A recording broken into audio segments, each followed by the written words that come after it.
America की बात करें, अमेरिका ने एक भारतीय नागरिक पर खालिस्तान के समर्थक की हत्या की साजिश रचने के आरोप लगाए। अमेरिका कह रहा है कि उसने एक खतरनाक साजिश को नाकाम किया। खालिस्तान पर कनाडा से जारी घमासान के बीच अब अमेरिका ने भारत पर बड़ा आरोप लगाया है। अमेरिका का कहना है कि खालिस्तान समर्थक की हत्या की साजिश की जा रही थी, जिसे उसने नाकाम कर दिया। अमेरिका का दावा है कि एक भारतीय को हत्या का काम सौंपा गया। जिस भारतीय को यह काम दिया गया उसका नाम निखिल गुप्ता है। हत्या के लिए $1 लाख की डील भी हुई। इसी साल 30 जून को निखिल गुप्ता की गिरफ्तारी भी हुई थी। अमेरिका का कहना है कि उसने एक खतरनाक साजिश को नाकाम किया है। हालांकि इन आरोपों पर भारत ने भी अपना जवाब दे दिया है। विदेश मंत्रालय के प्रवक्ता अरिंदम बागची ने बताया कि भारत ने 18 नवंबर को एक उच्च स्तरीय जांच समिति का गठन किया था।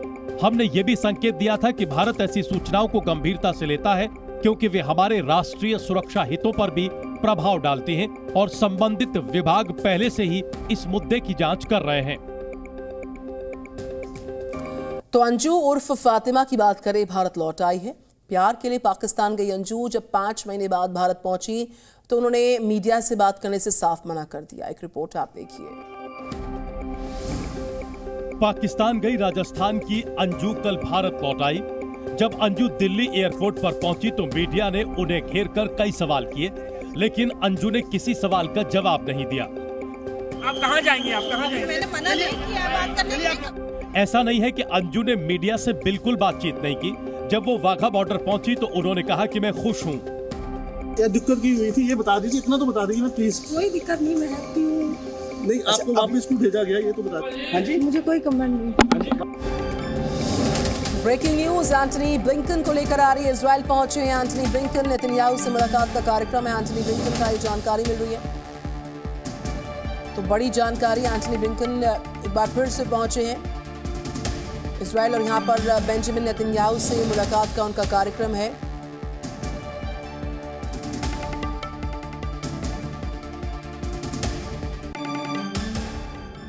तो इजराइल हमास के बीच युद्ध विराम को 2 दिन बढ़ाने का समय कल रात खत्म हो गया और इस बीच दोनों तरफ बंधकों की रिहाई का जो छठा फेज है वो भी पूरा कर लिया गया। एक रिपोर्ट देखिए आप।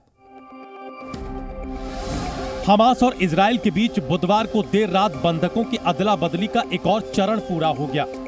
कल हमास ने 16 बंधकों को रिहा कर दिया। मिस्र के रफा बॉर्डर पर हमास के लड़ाकों ने बंधकों को रेड क्रॉस के सदस्यों को सौंप दिया। हालांकि कुछ बंधकों की रिहाई गाजा में हुई। इन बंधकों की रिहाई के साथ साथ रूस के 2 नागरिकों को भी हमास ने रिहा कर दिया। लेकिन इजराइल ने इन बंधकों की रिहाई से पहले ही ऐलान कर दिया कि वो युद्ध रोकने के मूड में नहीं है और उसके हमले तो आने वाले दिनों में फिर शुरू होंगे। उधर यूएनएससी में इजराइल हमास युद्ध रोकने को लेकर तीखी बहस हुई। चीन, सऊदी अरब, मिस्र ने एक मत होकर अब युद्ध विराम को जारी रखने का सुझाव दिया। इस पर इजराइल ने सभी को करारा जवाब देते हुए कहा कि युद्ध विराम की बात करने वाले हमास के समर्थक हैं। Can one call for a ceasefire and at the same time claim to seek a solution to the conflict? After all, anyone who supports a ceasefire basically supports Hamas' continued reign of terror in Gaza.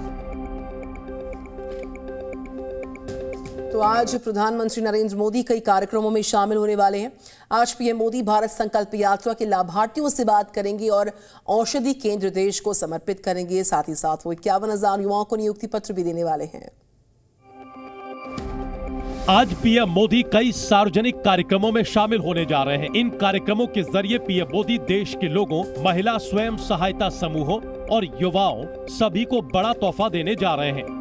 PM आज सबसे पहले विकसित भारत संकल्प यात्रा के लाभार्थियों से बातचीत करेंगे। इसके बाद प्रधानमंत्री महिला किसान ड्रोन केंद्र का शुभारंभ करेंगे।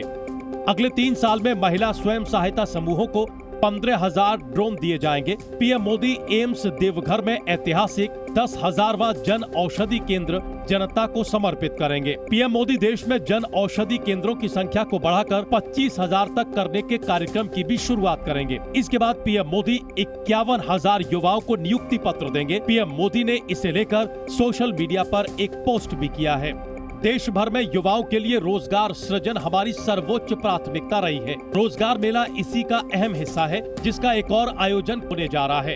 इसमें शाम 4 बजे वीडियो कॉन्फ्रेंसिंग के जरिए विभिन्न सरकारी विभागों से जुड़े 51,000 युवा साथियों को नियुक्ति पत्र देने का सुअवसर मिलेगा।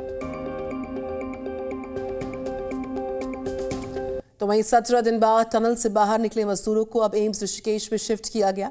ऋषिकेश के एम्स में ये सभी मजदूर डॉक्टर्स की निगरानी में रहेंगे। उन्हें यहाँ पर 48 घंटे तक ऑब्जर्वेशन में रखा जाएगा।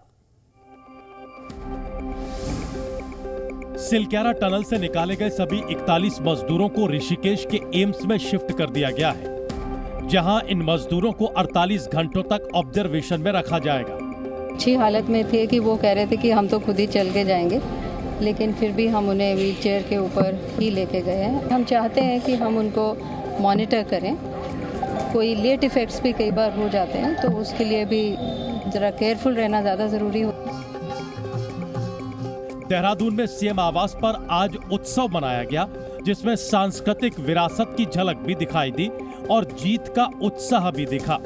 सिलक्यारा टनल में फंसे श्रम वीरों के सफल रेस्क्यू के बाद सीएम आवास पर अलग अंदाज में जश्न मनाया गया।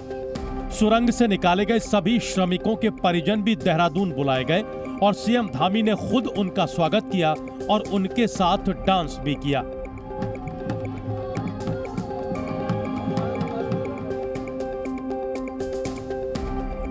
तो प्रधानमंत्री नरेंद्र मोदी का दुबई का दौरा 2 दिन का है, जहां पर वो COP28 COP28 शिखर समिट में हिस्सा लेंगे और इस शिखर सम्मेलन में दुनिया भर के जो राष्ट्रीय अध्यक्ष हैं इस कार्यक्रम में पहुंच रहे हैं हिस्सा लेने के लिए।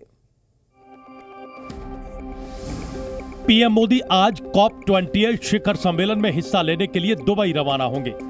विश्व जलवायु परिवर्तन शिखर सम्मेलन का आयोजन इस बार संयुक्त अरब अमीरात के दुबई में हो रहा है। इस शिखर सम्मेलन में दुनिया भर के राष्ट्राध्यक्ष शिरकत करेंगे। COP28 का आयोजन संयुक्त अरब अमीरात की अध्यक्षता में 28 नवंबर से 12 दिसंबर तक किया जाएगा।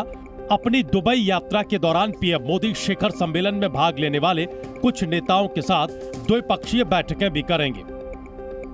COP28 शिखर सम्मेलन से दुनिया भर के क्लाइमेट एक्टिविस्ट काफी उम्मीद रखे हुए हैं। यूएन के मुताबिक अंटार्कटिका और ग्रीनलैंड 1990 के दशक की तुलना में 3 गुना ज्यादा तेजी से पिघल रहे हैं, जो एक चिंताजनक बात है। यूनाइटेड नेशंस के सेक्रेटरी जनरल ने कहा है कि अभी वर्ल्ड लीडर्स को इस पर गंभीरता से सोचना चाहिए, जिससे अंटार्कटिका और धरती को बचाया जा सके। सनातन धर्म पर विवादित टिप्पणी को लेकर कांग्रेस नेता प्रमोद कृष्णन ने समाजवादी पार्टी के नेता स्वामी प्रसाद मौर्य पर निशाना साधा। उन्होंने स्वामी प्रसाद मौर्य को जिन्नात का सरदार बताया।